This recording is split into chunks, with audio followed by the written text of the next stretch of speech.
उद्धव ठाकरे की शिवसेना में टूट के बाद महाराष्ट्र की सियासत में जो उथल पुथल का दौर शुरू हुआ वो अब तक जारी है।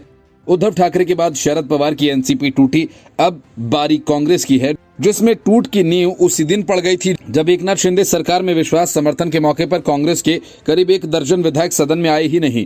प्रदेश अध्यक्ष नाना पटोले से कांग्रेस के कई नेताओं की तनातनी जग जाहिर है। रही सही कसर कांग्रेस ने विजय वडेट्टीवार जैसे जूनियर नेता को कांग्रेस विधानसभा में नेता प्रतिपक्ष बनाकर पूरी कर दी। पार्टी के इस फैसले से कई सीनियर नेता न सिर्फ नाराज हैं, बल्कि यही वजह है कि शिंदे गुट के सांसद प्रताप राव जाधव ने एक और बड़े सियासी भूचाल की आशंका जताई है। बुल्ढाना के शिंदे समूह के सांसद प्रताप राव जाधव ने दावा किया कि आने वाले वक्त में कांग्रेस में भी टूट होगी और उनके विधायक सरकार के साथ आएंगे। बुल्ढाना जिले के शिंदे गुट के सांसद प्रताप राव जाधव के दावे के मुताबिक कांग्रेस नेताओं का एक बड़ा समूह इस बात से नाराज है कि विपक्ष का नेता चुनते समय वरिष्ठ कांग्रेस नेताओं को दरकिनार कर दिया गया। ये ग्रुप जल्द ही कोई बड़ा फैसला लेगा और कांग्रेस के कई नेता महागठबंधन में शामिल होंगे। बुल्ढाना में शिंदे गुट के सांसद प्रताप राव जाधव ने कहा कि कांग्रेस में भी एक बड़ा समूह बन गया है। विपक्ष का नेता चुनते समय वडेट्टीवार जैसे कनिष्ठ नेता को चुनने से कांग्रेस के सभी वरिष्ठ नेता नाराज हैं। इनका नाम बताने की जरूरत नहीं, इनके बारे में आप सभी जानते हैं। साथ ही ये सभी समूह सही और बड़ा फैसला लेने के लिए तैयार हैं। शिंदे गुट के सांसद प्रताप राव जाधव ने दावा किया कि जिस तरह से शिवसेना का एक बड़ा समूह महागठबंधन में शामिल हुआ, उसके बाद एनसीपी का एक बड़ा समूह भी महागठबंधन में शामिल हुआ, अब कांग्रेस का एक बड़ा समूह भी महागठबंधन में शामिल होने की राह पर है। कांग्रेस के कई नेता इसमें शामिल हैं। हमारे वरिष्ठ नेताओं से संपर्क हैं। कांग्रेस नेता, विधायक, सांसद निश्चित रूप से महागठबंधन में भाग लेंगे। अब मुझे सटीक संख्या नहीं पता, लेकिन बड़ी संख्या में महाराष्ट्र ग्रैंड अलायंस में कांग्रेस पार्टी शामिल होगी। Bureau report, news of India. नौकरशाह विवादित बयानों की वजह से पहचाने जाने वाले कांग्रेस के नेता मणिशंकर अय्यर इन दिनों बेहद उदास हैं। वजह ये कि एक तो कांग्रेस ने उन्हें पैदल कर दिया, इस वजह से वे ज्यादा कुछ कर नहीं पा रहे। पीएम मोदी के खिलाफ चाय वाला बयान देकर वे बेहद चर्चित हुए। मणिशंकर अय्यर ने अपनी किताब के जरिए आलोचकों को कड़ा जवाब दिया। कांग्रेस नेता मणिशंकर अय्यर ने खुद को अंग्रेजीवादी कहे जाने वालों पर निशाना साधते हुए कहा कि मुझे मैकाले की औलाद होने पर खुशी है, लेकिन मैं बहुत ही गौरवान्वित भारतीय हूँ। अपनी आत्मकथा memoirs of Maverick the first 50 years की लॉन्चिंग के बाद अय्यर ने कहा कि उन्हें ये बताते हुए बहुत खुशी हो रही है कि उन्होंने 50-60 वर्षों में काफी कुछ हासिल किया। अय्यर ने राजनीति में अपनी वर्तमान स्थिति का वर्णन करने के लिए एक क्रिकेट सादृश्य का उपयोग किया। अय्यर ने कहा कि जगरनॉट बुक्स द्वारा प्रकाशित ये पुस्तक वेलहम प्रिपरेटरी स्कूल से लेकर दून स्कूल और फिर सेंट स्टीफन कॉलेज और कैम्ब्रिज विश्वविद्यालय से कई बड़े कार्यभार संभालने वाले एक शीर्ष राजनयिक से लेकर तत्कालीन प्रधानमंत्री राजीव गांधी के प्रमुख सहयोगी बनने तक मणिशंकर अय्यर की जीवन यात्रा का वर्णन करती है। अय्यर 1985 से 1989 तक राजीव गांधी के पीएमओ का हिस्सा थे। कांग्रेस नेता मणिशंकर अय्यर ने आगे कहा कि मैंने स्कूल में जो कुछ भी आत्मसात किया उसे बरकरार रखता हूं। उन्होंने मोदी सरकार पर हमला बोलते हुए कहा कि मुझे बहुत खुशी है कि मैं मैकाले की औलाद होने के साथ साथ एक भारतीय भी हूं, लेकिन मेरे भारत के साथ अब क्या किया जा रहा है ये देखकर मुझे बहुत दुख हो रहा है। दरअसल लॉर्ड थॉमस बबिंगटन मैकाले को भारत में अंग्रेजी शिक्षा की शुरुआत में महत्वपूर्ण भूमिका निभाने का श्रेय दिया जाता है और अय्यर को अंग्रेजीवादी के साथ मैकाले की औलाद कहा जाता रहा है। मणिशंकर अय्यर ने कहा कि पिछले 7 वर्षों में राज्यसभा से बाहर हूं और मैं पिछले 10 वर्षों से कांग्रेस में बिना किसी पद के हूं। मैंने इसकी आशा नहीं की थी। मैंने सोचा था कि शुरुआत में मुझे 10 साल तक कोई पद नहीं मिलेगा और शायद उसके बाद मुझे पहचाना जाएगा, लेकिन मेरे मामले में ये विपरीत ही निकला। Bureau report, news of India.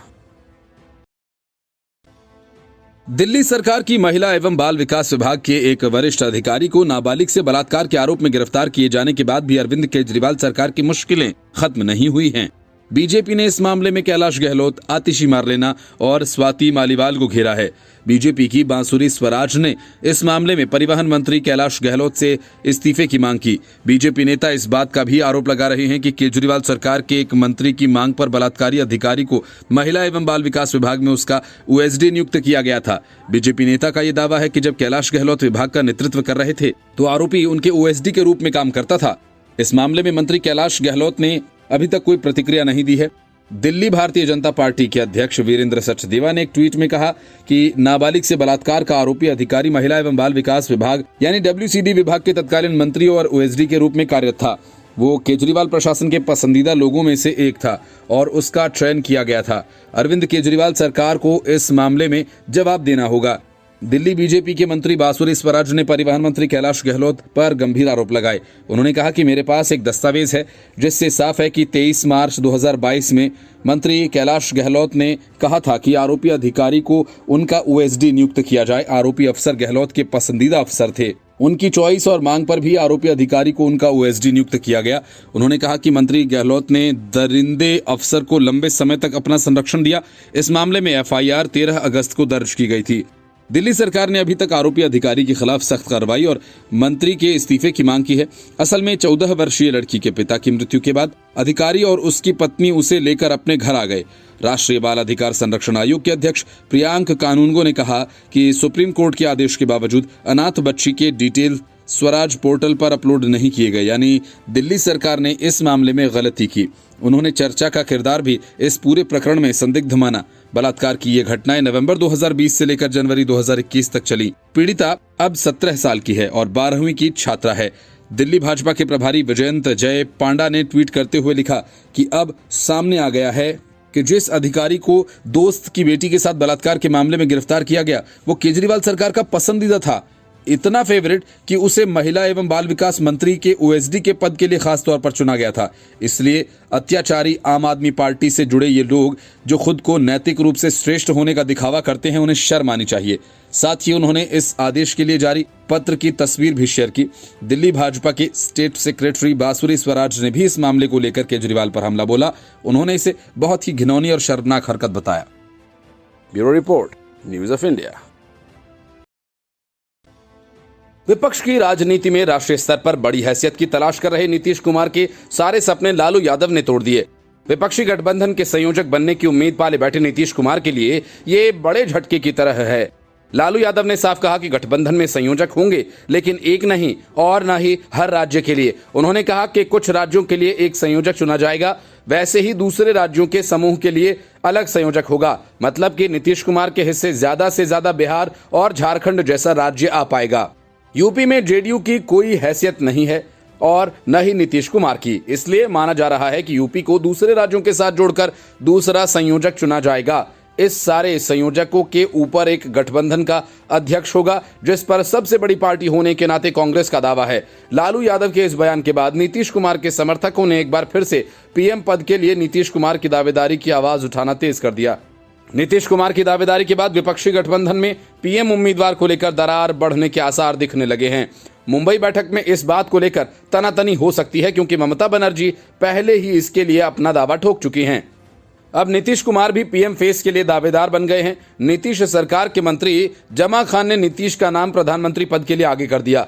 विपक्षी गठबंधन की ओर से प्रधानमंत्री पद का चेहरा कौन होगा, इस सवाल के जवाब में फिलहाल किसी के पास कोई जवाब नहीं है, मगर सभी सहयोगी दल अपनी अपनी इच्छा जाहिर कर रहे हैं। पहले TMC के नेताओं ने ममता बनर्जी का नाम आगे किया तो जमा खान ने कहा कि नीतीश कुमार को जनता प्रधानमंत्री के रूप में देखना चाहती है। कई मौकों पर नीतीश कुमार ये साफ कर चुके हैं कि PM पद की रेस में मैं नहीं हूं, लेकिन जमा खान के बयान पर सियासी तनातनी का माहौल बन गया है।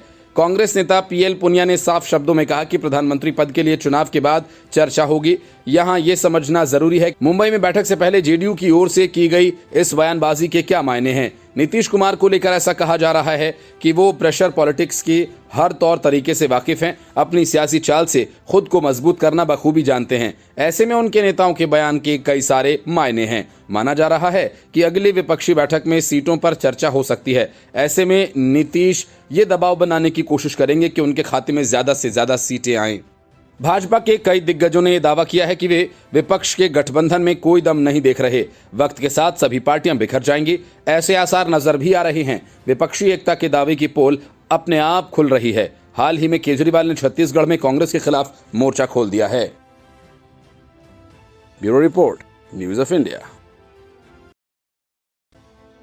कांग्रेस के साथ जारी खटपट के बीच अरविंद केजरीवाल ने साफ कहा कि वे मुंबई में होने वाली बैठक में शामिल होंगे।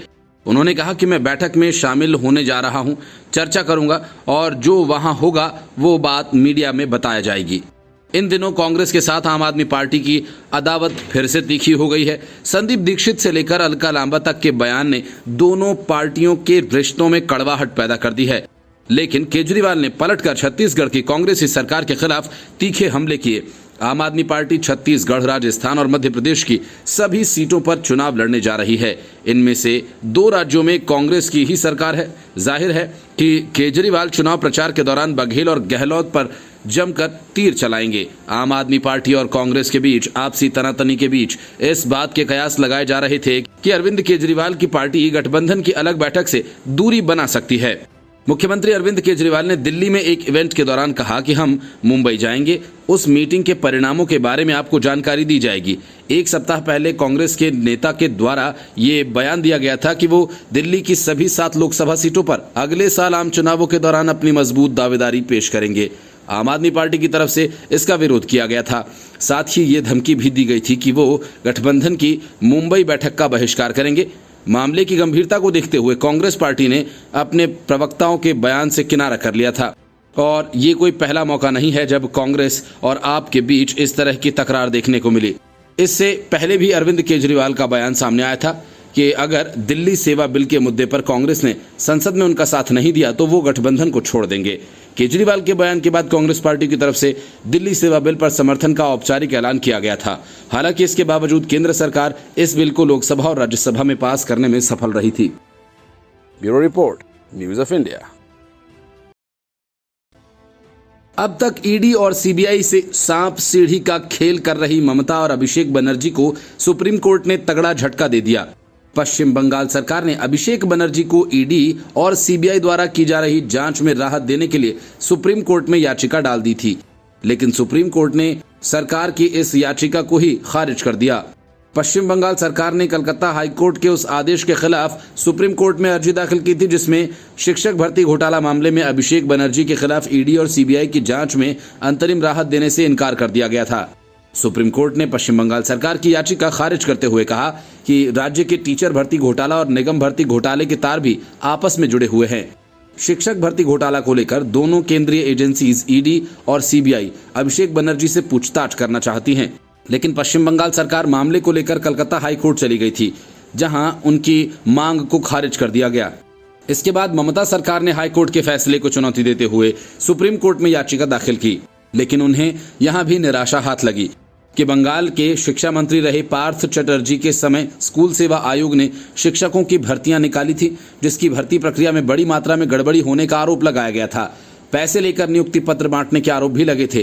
पूर्व शिक्षा मंत्री पार्थ चटर्जी और उनके करीबी के घर पर रेड मारी गई तो बड़ी मात्रा में कैश बरामद किया गया था, तभी से वो जेल में हैं।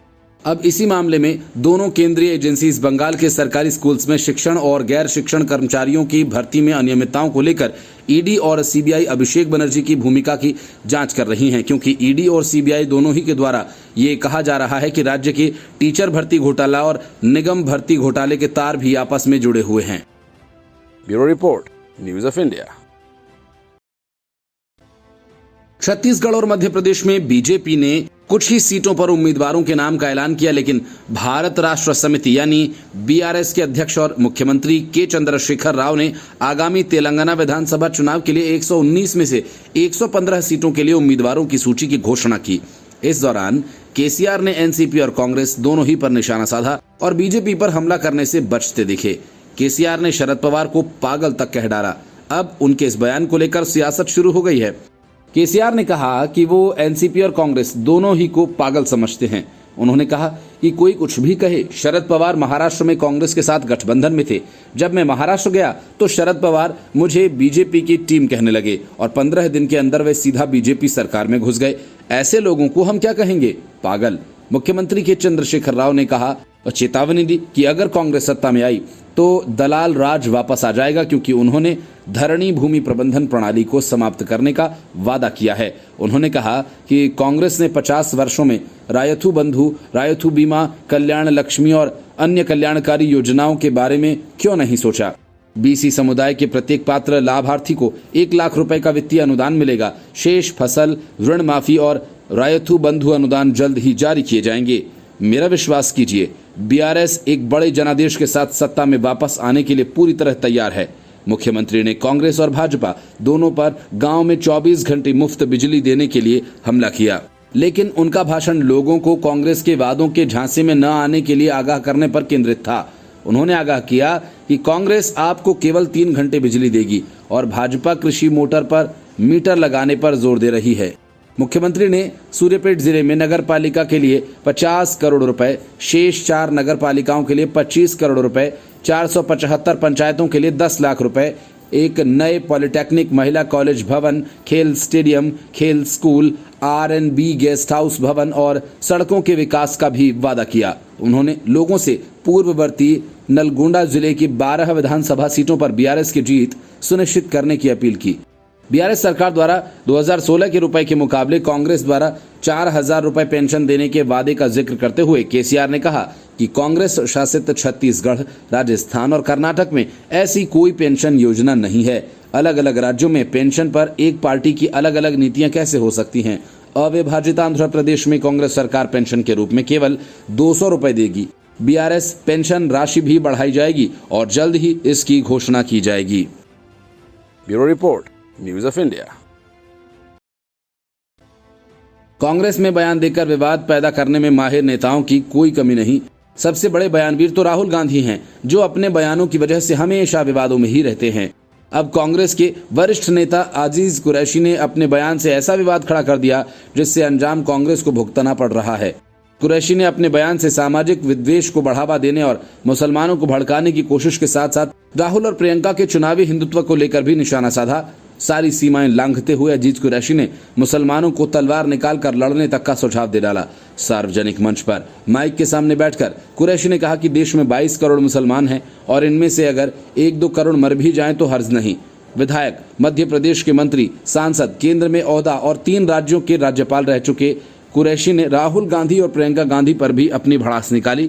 हाल ही में मध्य प्रदेश में नर्मदा पूजा करने गई प्रियंका के नाम लिए बिना कुरैशी ने कहा कि नेहरू के वारिस का जय नर्मदा कहना डूब मरने की बात है। कभी राहुल गांधी के मंदिर जाने तो कभी मध्य प्रदेश के पूर्व सीएम कमलनाथ की ओर से बागेश्वर बाबा की कथा कराए जाने जैसे कांग्रेस के हिंदूवादी कदमों पर निशाना साधते हुए अजीज कुरैशी ने कहा कि कांग्रेस के लोग आज बात करते हैं हिंदुत्व की, यात्राओं की, जय गंगा मैया, जय नर्मदा मैया। ये शर्म की बात है। मुझे कोई डर नहीं कहने में, निकाल देना मुझे पार्टी से, ये डूब मरने की बात है। नेहरू के वारिस कांग्रेस के लोग आज धार्मिक यात्राएं निकालते हैं, जय बोलते हैं, गर्व से कहो हम हिंदू हैं बोलते हैं, हमारे पीसीसी दफ्तर में मूर्ति बिठाते हैं। चुल्लू भर पानी में डूब मरने की बात है। कांग्रेस में रहकर सालों तक सत्ता का स्वाद चखने वाले कुरैशी ने मुसलमानों से भेदभाव का आरोप भी लगाया और कहा कि मुस्लिम किसी भी पार्टी के गुलाम नहीं है। उन्होंने कहा कि ये हमारी सारी पार्टियां जिनमें कांग्रेस भी शामिल करता हूं, उनसे मैं कहना चाहता हूं कि वो बात जरा अच्छी तरह समझ लें कि मुसलमान आपका गुलाम नहीं है, मुसलमान आपका बधुआ मजदूर नहीं है। आप हुक्म दें और उसकी तामील करें। क्यों वोट दे आपको? नौकरी आप देते नहीं, फौज में आप लेते नहीं, पुलिस में आप लेते नहीं, एयरफोर्स में लेते नहीं, कर्जा आप देते नहीं। ऐसा नहीं है कि कुरैशी की जुबान फिसल गई, वह अब भी अपनी बात पर कायम है। कुरैशी ने कहा कि नेहरू की जो परंपरा थी दुनिया के लिए मिसाल है।